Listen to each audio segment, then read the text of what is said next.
एक समय की बात है जब राजा रतन सिंह अपने महल में अपनी 3 बेटियों के साथ रहता था। वो अपनी तीनों बेटियों को बहुत प्यार करता था और उसकी तीनों बेटियां भी उसे उतना ही प्यार करती थी। राजा की तीनों बेटियां एक दूसरे से बिल्कुल अलग थी। सबसे बड़ी बेटी चंद्रा बड़ी ही तेज और सारे महल का हिसाब किताब रखने वाली थी। चंद्रा के नाम से ही हर कोई थर-थर कांपता था। राजा की दूसरी बेटी नयनतारा जो बेहद खूबसूरत थी और उसे सजने संवरने का बड़ा ही शौक था। राजा की सबसे छोटी बेटी का नाम था मोहिनी। वो एकदम सीधी साधी और हमेशा दूसरों की मदद करने वाली थी। पर मोहिनी का एक पैर खराब था। एक दिन राजा अपनी तीनों बेटियों के साथ बैठकर खाना खा रहा था। मेरी प्यारी बच्चियों, मुझे तुम सबसे एक जरूरी बात करनी है। बोलिए ना बाबा, क्या बात है? मैं अब बूढ़ा हो चला हूँ और इस राज्य को संभालने की क्षमता अब मुझ में नहीं है। ऊपर से अब तुम तीनों भी अब बड़ी और समझदार हो चुकी हो। अब वक्त आ गया है कि मैं तुम तीनों की शादी कर दूं। इसलिए मैंने तुम तीनों के लिए कुछ दिन बाद एक स्वयंवर रखा है। स्वयंवर में देश के अलग अलग राज्य के बड़े से बड़े राजकुमार शामिल होते हैं। तीनों राजकुमारी सज संवरकर स्वयंवर में पहुंच जाती हैं। ये है मेरी सबसे बड़ी बेटी और महल की सबसे बड़ी राजकुमारी चंद्रा। बेटी चंद्रा, आगे बढ़ो और अपना राजकुमार चुनो। जी बाबा। चंद्रा अपने लिए एक बहुत ही बलवान और एक बहुत बड़े राज्य के राजकुमार को चुनती है। उसके बाद राजकुमारी नयनतारा देश के सबसे सुंदर राजकुमार को चुनती है। आखिर में राजकुमारी मोहिनी की बारी आती है।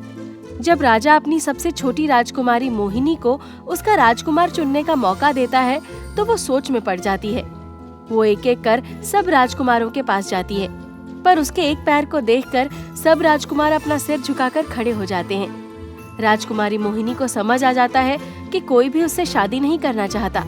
वो वरमाला लेकर वापस आ जाती है। तुम उदास मत हो बेटी, तुम्हारे लिए जरूर कोई खास राजकुमार आएगा। मैं उदास नहीं हूँ बाबा, मुझे अपनी दोनों बहनों के लिए बहुत खुशी है। अब राजकुमारी चंद्रा और राजकुमारी नयनतारा की शादी हो जाती है और दोनों अपने महल में विदा हो जाती हैं। महल में अब राजा और उनकी सबसे छोटी राजकुमारी मोहिनी रह जाते हैं। एक दिन राजकुमारी मोहिनी हमेशा की तरह सैर पर निकलती है और वहाँ उसे एक चरवाहा मिलता है जो एक घायल खरगोश को पानी पिला रहा होता है। अरे, इस खरगोश को तो बहुत ज्यादा लग गई है। हाँ, पता नहीं कैसे लग गई इसे। खैर, तुम कौन हो और यहाँ ऐसे जंगल में क्यों घूम रही हो? मेरा नाम मोहिनी है। अच्छा, मेरा नाम राजवीर है और मैं एक चरवाहा हूँ। राजवीर और मोहिनी में काफी बातें होने लगती हैं। कुछ ही देर में उनकी बहुत अच्छी दोस्ती भी हो जाती है और दोनों को वक्त का पता ही नहीं चलता। मुझे महल जाना होगा, पता ही नहीं चला कब शाम हो गई। अच्छा, ठीक है, पर मिलती रहना। तुमसे मिलकर अच्छा लगा मुझे। मोहिनी उस चरवाहे को अलविदा कहकर महल वापस लौट आती है और वहाँ आकर वो देखती है कि उसकी दोनों बहनें उसके बाबा के पास खड़ी हैं और उसके बाबा बिस्तर पर बीमार पड़े हैं। बाबा, क्या हुआ आपको? अब मेरे पास समय नहीं बचा बेटी, मैं अब और नहीं जी पाऊंगा। देख, मेरी आखिरी इच्छा है कि मैं तुझे शादी के जोड़े में देख सकूं। मेरी ये आखिरी इच्छा पूरी कर दे मेरी बच्ची। पर मुझसे कौन राजकुमार शादी करेगा? देखो मोहिनी, तुम्हें पता ही है कि तुमसे कोई राजकुमार शादी करेगा नहीं, पर कोई मामूली इंसान तो कर ही लेगा ना। अभी हमें बाबा की आखिरी इच्छा को पूरा करना है। तुम सोच लो, अब सब तुम्हारे ऊपर है। मोहिनी बड़ी सोच में पड़ जाती है। उसे कोई रास्ता समझ नहीं आता। वो अगले दिन उसी नदी के किनारे उदास बैठी होती है कि तभी वहाँ फिर से वही चरवाहा आता है। अरे, तुम यहाँ? चलो, अच्छा हुआ तुम मिल गई। पर तुम परेशान क्यों हो?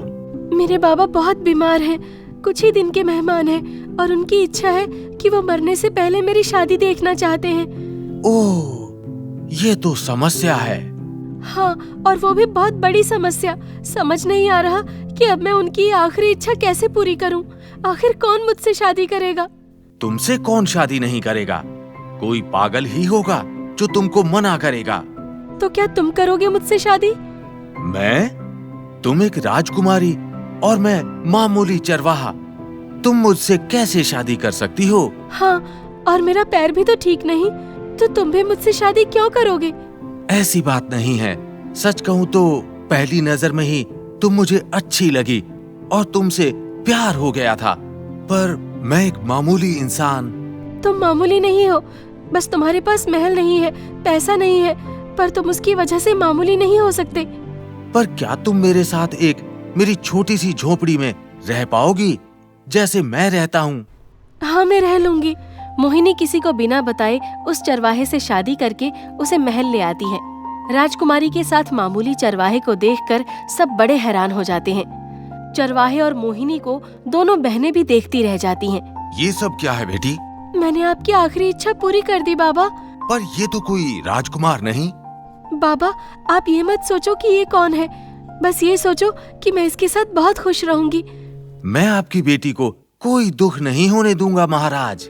महाराज कुछ बोल पाते इससे पहले ही उनकी सांसें उखड़ने लगती हैं। आखिरी पल में वो बस अपनी बेटी मोहिनी को ही देख रहे होते हैं और बस ऐसे ही दम तोड़ देते हैं। उनके मरते ही महल में मातम छा जाता है। कुछ दिन ऐसे ही निकल जाते हैं। उसके बाद नयनतारा अपने ससुराल वापस चली जाती है। अब तुम दोनों कब तक यहाँ रहोगे? जाओ, अपने ससुराल जाओ। अभी अभी नई नई शादी हुई है तुम्हारी, ये राज्य और महल मैं देख लूंगी। चुपचाप मोहिनी और चरवाहा वहाँ से चले जाते हैं। चरवाहा मोहिनी को अपने घर ले आता है। उसकी एक मामूली सी झोपड़ी होती है जिसमें कुछ बर्तन और एक जमीन पर बिस्तर बिछा होता है। मेरे पास तो बस यही है राजकुमारी। मैं अब कोई राजकुमारी नहीं हूँ, मैं तुम्हारी पत्नी हूँ और एक मामूली इंसान। मोहिनी की जिंदगी एकदम आम हो जाती है। वो कोई महल की राजकुमारी नहीं, बल्कि एक गरीब राजकुमारी बनकर रह जाती है। सुबह सुबह उठकर घर के सब काम करना, भैंस का दूध निकालना और फिर खाना बनाना, ये सब काम करने में ही उस बेचारी का पूरा दिन निकल जाता है। शाम को वो अपने पति के साथ बैठकर मामूली सा खाना खाती है और थक हार कर सो जाती है। मोहिनी के जीवन में कोई ऐशो आराम नहीं होता, पर फिर भी वो एक सुखी जीवन गुजार रही होती है, क्योंकि उसका पति उसे बहुत ही ज्यादा प्यार करता है। इधर चंद्रा और उसका पति पूरे महल पर कब्जा कर चुके होते हैं। कुछ दिन बाद चंद्रा के पति की भी नीयत खराब हो जाती है और वो चंद्रा के साथ बहुत बुरा बर्ताव करने लगता है। देखो चंद्रा, तुम एक औरत हो और तुम्हारा काम है मेरे हुक्म का पालन करना। इस राज्य और महल के फैसले लेने का हक सिर्फ मुझे है। ये राज्य मेरे बाबा का है और उस मुताबिक मेरा है। इसे मैं अपने हिसाब से चलाऊंगी।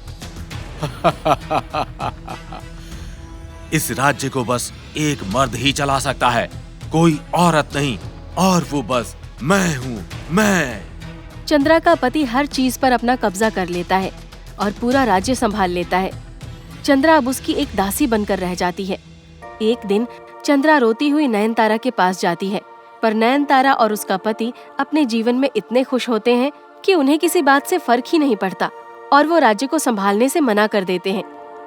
मेरे पास अपना महल और काफी बड़ा राज्य है, मुझे किसी और राज्य और महल की जरूरत नहीं है। उसके बाद चंद्रा अपनी छोटी बहन मोहिनी के पास जाती है। वो जब मोहिनी को सारी बात बताती है तो मोहिनी को बड़ा ही दुख होता है। हमारे बाबा का राज्य और महल हम ऐसे किसी गलत हाथों में नहीं पड़ने दे सकते, ये तो बहुत ही गलत है। अब बस हमारे पास एक ही रास्ता बचा है। वो क्या? इस महल को हम सब तीनों के पतियों में से ही कोई संभाल सकता है। नयनतारा अपने जीवन में खुश है और उसके पति ने महल और राज्य को संभालने से मना कर दिया है। अब इस राज्य को तुम्हारे पति को संभालना होगा मोहिनी, वरना सब बर्बाद हो जाएगा। वो क्या? वो कैसे ये सब संभाल सकते हैं? वो तो एक मामूली चरवाहे हैं, वो ये सब नहीं जानते। जानना होगा मोहिनी, वरना सब बर्बाद हो जाएगा। बताओ, क्या तुम ये सब चाहती हो? मोहिनी सोच में पड़ जाती है। कोई दूसरा रास्ता नहीं होता। वो अपने पति को सारी बात समझाती है, पर उसके पति को महल और राज्य में कोई दिलचस्पी नहीं होती। मैंने तुमसे पहले ही पूछा था कि क्या तुम मेरे साथ यहाँ मामूली जीवन बिता पाओगी? मैंने ये नहीं कहा कि मुझे यहाँ कोई तकलीफ है, पर वो एक महल नहीं बल्कि हमारा घर है जहाँ हमने बचपन बिताया। वो ऐसे किसी गलत हाथ में मत जाने दीजिए। मोहिनी का पति भावुक हो जाता है और अगले ही दिन महल में पहुँच जाता है। एक मामूली चरवाहे को देखकर चंद्रा का पति अपने सैनिकों को उसे बंदी बनाने का आदेश देता है, पर जैसे ही सैनिक उसे बंदी बनाने के लिए आगे बढ़ते हैं, वो अपने हाथ को आगे करता है और अपनी मुट्ठी खोलता है। उसके हाथ में एक सिक्का होता है, जिसे देखकर सबकी आंखें फटी की फटी रह जाती हैं। सब सैनिक उसके आगे झुककर खड़े हो जाते हैं। रामगढ़ के महाराज, हमें माफ कर दीजिए। रामगढ़ के महाराज? रामगढ़ के महाराज? तुमने तो कहा था कि तुम्हारी बहन ने एक मामूली चरवाहे से शादी की है, पर ये तो सबसे बड़े राज्य रामगढ़ के महाराज का बेटा है। ये सुनकर मोहिनी और चंद्रा हक्के बक्के रह जाते हैं। ये सब क्या बोल रहे हैं? हाँ, मैं रामगढ़ का राजकुमार हूँ और मैंने वो महल बहुत पहले त्याग दिया था, क्योंकि मेरे छोटे भाई को वहाँ का राजा बनना था। पर ऐसा नहीं कि मैं वहाँ का राजकुमार नहीं रहा। मैंने एक मामूली चरवाहा बनकर मोहिनी से शादी की, पर आज मुझे अपनी ताकत और नाम का इस्तेमाल करना पड़ा। अब अगर तुम अभी के अभी ये राज्य और महल छोड़कर नहीं गए तो तुम जानते हो कि मैं क्या कर सकता हूँ। और हाँ, तुम्हारी पत्नी को कभी कोई तकलीफ नहीं होनी चाहिए। हाँ, ठीक है, मैं जा रहा हूँ, पर ये तुमने मेरे साथ अच्छा नहीं किया, समझे? चंद्रा का पति चंद्रा को लेकर वहाँ से चला जाता है। उसके बाद राजकुमार राजवीर और मोहिनी अपने महल और राज्य को अच्छे से संभालते हैं और हमेशा एक दूसरे के साथ खुश रहते हैं।